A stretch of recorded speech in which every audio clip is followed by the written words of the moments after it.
है। भारतीय जनता पार्टी जो है, प्रवेश वर्मा जो न्यू दिल्ली से जो कैंडिडेट अभी तक घोषित तो नहीं हुआ, लेकिन उनका बताया जा रहा है कि वो वही कैंडिडेट होगा। तो वो घर में बुलाते हुए महिलाओं को 1100 रुपये देते हुए वीडियो वायरल हो रहे हैं। ठीक है, ये लोगों के पास पैसा ऐसे चुनाव की टाइमिंग में बांटने के टाइम है, और ईडी सीबीआई इस वक्त बैठे हुए हैं। अब अगर विपक्षी पार्टी कोई होता ना तो तुरंत ही आ जाते हैं। और आए आपने लुभाने वाली बात, तो अभी तो ये सारी पार्टी यही काम करते हैं, लुभाने की कोशिश करती है। जब चुनाव आ चुके हैं, चुनाव की टाइमिंग में ये लोग इस तरीके के काम करेंगे। लेकिन सबसे बड़ी बात यह है कि जो ईडी सीबीआई जो विपक्षी पार्टी के पीछे सबसे पहले पहुंच जाते हैं, लेकिन इस वक्त कहाँ पर है। और जो चुनाव आयोग पूरा देख रहे हैं, सब कुछ देखने के बाद भी किसी को कोई आवाज ही नहीं निकल रहे। तो यही है कि जिसके पास सब कुछ है, ईडी सीबीआई से लेकर सबको, जिसके पास सब कुछ है तो वो सब कुछ करेगा। नहीं, आज आतिशी ने भी जो है बहुत बड़ा आरोप लगा दिया है कांग्रेस पार्टी के उम्मीदवारों पर, कह रहे हैं वो पैसों लेकर खड़े हो रहे हैं। हाँ, बीजेपी से पैसा लेके खड़े हो रहे हैं, इस तरीके के आरोप है। देखिए, दिल्ली की जो है राजनीति, जो कांग्रेस थे 15 साल, उसके बाद कांग्रेस को खत्म करने वाले सबसे पहले तो आम आदमी पार्टी है। आम आदमी पार्टी ने कांग्रेस को नुकसान पहुंचाया। तो अभी यहाँ पर गठबंधन नहीं हुआ, तो यहाँ पर आम आदमी पार्टी अकेले लड़ रहे, कांग्रेस अकेले लड़ रहे, बीजेपी तो है ही अकेले। लेकिन यहाँ पर बीजेपी का जो है, अगर ये लोग आम आदमी पार्टी को ये लग रहा है कि जो कांग्रेस है, कांग्रेस अगर मजबूत होगा तो आम आदमी पार्टी का वोट कटिंग होगा। तो अभी इसी वजह से आतिशी इस तरीके के आरोप जो लगा रहे हैं। आतिशी ने बोला है कि बीजेपी ने उनको खड़ा किया, क्योंकि वोट कटिंग होते साथ ही जो आम आदमी पार्टी का वो वोटिंग कम होगा। ठीक है, और जो बीजेपी है, बीजेपी तो खैर 27 साल से बनवास में ही है, बीजेपी यहाँ पर है नहीं। लेकिन ये लोग गेम को बदलने वाले हैं। बीजेपी महिला है, क्या महिलाओं को लुभाना अब आसान हो गया है क्या, जिसका प्रयोग दिल्ली में भी केजरीवाल से लेकर बीजेपी तक कर रही है? देखिए, महिलाओं को लुभाना इजी नहीं है, ठीक है, लेकिन उसके बाद भी जब पैसे की बात आ जाते हैं ना, उसके बाद महिलाओं को, महिला समझदार है, ठीक है, लेकिन उसके बाद भी ये महिला का जो लाडली योजना को आपने देखा होगा किस तरीके से मध्य प्रदेश में काम कर गए, महाराष्ट्र में भी योजना थी महिला के ऊपर ही, तो वो भी वहाँ पर काम कर गए। तो वही बात यहाँ पर दिल्ली में भी हो रहा है कि दिल्ली की जो महिला है, आधा आबादी तो दिल्ली के महिला के है, शायद देश के अंदर हो शायद दिल्ली के अंदर हो, लेकिन उसके बाद महिलाओं को इस तरीके के पैसा दे के लुभाने की कोशिश करते हैं। लेकिन जो जानबूझ के जो समझदार जो महिला होते हैं, तो वो लोग तो खैर नहीं होता है, लेकिन उसके बाद भी बहुत सारी महिला ऐसे होते हैं जिसके पास पैसे की कमी होता है, या उनको लगता है कि पैसे से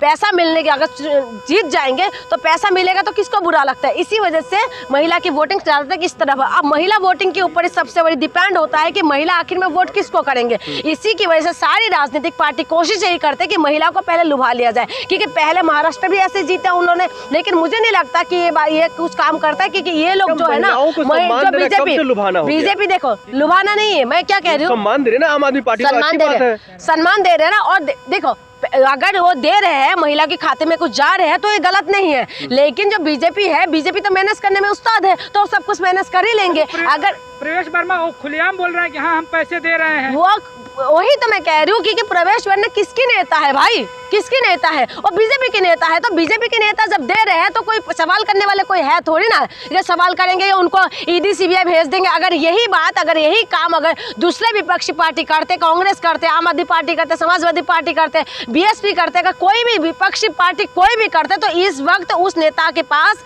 ईडी सीबीआई पहुंच गया होता, जेल के अंदर हो गए होंगे। लेकिन अभी सवाल करने वाले कोई भी नहीं है। क्यों? क्योंकि वो बीजेपी का पार्टी है, बीजेपी का नेता है, और यहाँ से जो दिल्ली से है उम्मीदवार भी कह रहे हैं, दिल्ली न्यू दिल्ली सीट से उम्मीदवार भी हो सकते हैं। तो इसीलिए ऐसा हो रहा है, क्योंकि बीजेपी से कौन सवाल करेगा, सब उन्हीं के पास है, सब उनकी मुट्ठी में है, तो सवाल कौन करेगा। इसी वजह से इस तरीके से काम हुआ है। और उन्होंने ये बोला है, आपने खुद देखा है कि मीडिया में भी इसको जोर शोर से चल रहा है ये वीडियो, लेकिन उसके बाद भी मीडिया में चलते होने के बाद भी सबकी आंखों के सामने है ये सारी चीजें, उसके बावजूद भी नहीं सवाल हो रहा है। और मीडिया का भी साहस नहीं है कि इसमें सवाल करे। अगर विपक्षी पार्टी के पास मिलते हैं ना, इस टाइम मीडिया भी हाइट ओवर करना शुरू हो जाते हैं, और बाकी जो बीजेपी है ये तो पूरा हाइट ओवर करके बिल्कुल रोड पे आ गया होता। चुनाव आयोग राजीव कुमार के ऊपर क्या कहेंगी, जो लगातार बोलते रहते हैं कि चुनाव पारदर्शिता के साथ? कोई पारदर्शिता, देखो हम सबको पता है कि किस तरीके से पारदर्शिता हुआ है। अब ये कानून भी लेके आ गए चुनाव आयोग ने, ठीक है, एक कानून भी लेके आ गए है सरकार ने। तो यही बात है कि कोई पारदर्शिता नहीं है, कोई भी इतना ज़्यादा सही तरीके से उन्होंने कुछ ऐसा कुछ कर नहीं रहे हैं। और हमें भी, मुझे भी विश्वास नहीं है, अगर सच बताऊं तो मैं अगर इंडिविजुअली बोलूं तो मुझे भी विश्वास नहीं है। जिस तरीके से होना चाहिए था बैलेट पेपर में होगा तो ठीक है, नहीं तो मुझे भी विश्वास नहीं है चुनाव आयोग पे। पहले अमित शाह और फिर अब डिप्टी सीएम केशव प्रसाद मौर्य ने कहा कि अम्बेडकर जी दलितों के दुश्मन है, क्या कहेंगे? इनका बस यही लगता है। अब एक बात बताइए, अमित शाह जो गोलगप्पे जैसे तो उनका शकल है, ठीक है, एक तो गोलगप्पा है वो, और पूरी तरीके से इस तरीके से बयान देते हैं जिसकी वजह से एकदम पूरा देश के अंदर ऐसा हालत हो गया है कि सब लोग रोड पे आ गए। लेकिन अमित शाह तो माफी नहीं मांगेंगे, मुझे पता है। लेकिन आप उसके बाद अभी केशव प्रसाद मौर्य भी इस तरीके के बयान दे, अगर दलितों का नेता नहीं है तो बाबा साहेब अम्बेडकर किसका नेता था? पूरा देश का नेता है। पहली बात तो आपको बता दूं, बाबा साहेब अम्बेडकर जो है वो पूरा देश का नेता है। ओके, आपने सही बोला कि दलितों का नेता नहीं है, पूरा देश का नेता है, ये बोलना भूल गए हैं। ये लोग क्या कह रहे हैं, इनको अभी ये लग रहा है कि बाबा साहेब अम्बेडकर को भी किसी भी तरीके से अलग कर दिया जाए। आप एक बात बताइए, दलितों का सम्मान और अधिकार किसने दिया? सम्मान और अधिकार और स्वाभिमान के साथ जो जीना सिखाया, ये सिर्फ और सिर्फ बाबा साहेब अम्बेडकर ने दिया है। बाबा साहेब अम्बेडकर ने जो दलित समुदाय के लिए, इस देश के हर एक नागरिक के लिए जो सम्मान और अधिकार दिया है ना, इनका 7 जन्म लेने के बाद भी ये बीजेपी वाले नहीं कर सकते। अब ये आगे नया बात है कि नहीं वो उनका नेता नहीं है। किसका नेता है, किसका नेता नहीं है, आपको सर्टिफिकेट देने की जरूरत नहीं है। हमें पता है कि बाबा साहेब अम्बेडकर किसका नेता है, आपको सर्टिफिकेट की जरूरत नहीं है। अपना तो आपकी सर्टिफिकेट हमें चाहिए। ये लोग अब सर्टिफिकेट देंगे कि दलितों का नेता कौन है, ये लोग सर्टिफिकेट देंगे कि सच्चा हिंदू कौन है, ये लोग सर्टिफिकेट देंगे कट्टर हिंदू कौन है, ये लोग सर्टिफिकेट देंगे क्या हम लोगों को? हम देश के नागरिक को आप सर्टिफिकेट देने लग गए। आपकी सर्टिफिकेट की हमें जरूरत नहीं है कि किसका नेता था। बाबा साहेब हमारी ना आन बान और शान है। बाबा साहेब अम्बेडकर हमारी जिंदगी है, हमारा अभिमान है, हमारा स्वाभिमान है, हमारी सर का ताज है बाबा साहेब अम्बेडकर। और हमें सम्मान मान सम्मान देने वाला सिर्फ और सिर्फ बाबा साहेब अम्बेडकर है। आपके कहने से नहीं चलेगा। अगर आप इस संवैधानिक पद में अगर बैठे हुए हैं ना, आप किस समुदाय कहाँ से आते हैं आपको खुद पता है, आप कहाँ से आते हैं। प्रसाद मौर्य का क्या इलाज है?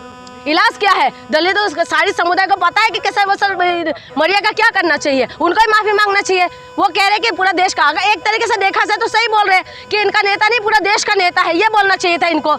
हाँ, इनको बीजेपी वालों को जो है ना, इनको और कोई बात नहीं है। शिक्षा, स्वास्थ्य, बिजली, पानी में ये लोग बात नहीं करेंगे, मुद्दे पे बात नहीं करेंगे, महिला सुरक्षा पे ये लोग बात नहीं करेंगे, कुपोषण में कितना बच्चे पीड़ित है उसमें बात नहीं करेंगे, रोड की बात नहीं ये लोग नहीं करेंगे। ये लोगों को बस ये बात करवा लो कि कौन सच्चा हिंदू है, कौन नेता है, कौन क्या है, बस ये लोगों को बातों में उलझा देना चाहिए। इन लोगों को ये नहीं पता कि बाबा साहेब अम्बेडकर ने इस देश का, जहाँ पर ये बैठा हुआ है ना अमित शाह, जहाँ पर बैठे हुए हैं, जहाँ पर बैठ के इतना बोल रहे हैं, और बाबा साहेब उनको भी पता है कि बाबा साहेब अम्बेडकर की वजह से वो बैठे हुए हैं। अगर चाय वाला अगर आज उस प्रधानमंत्री बने हैं ना, और सिर्फ बाबा साहेब अम्बेडकर की वजह से है, आप क्या बोलेंगे कि बाबा साहेब अम्बेडकर के बारे में? आपको खुद नहीं पता।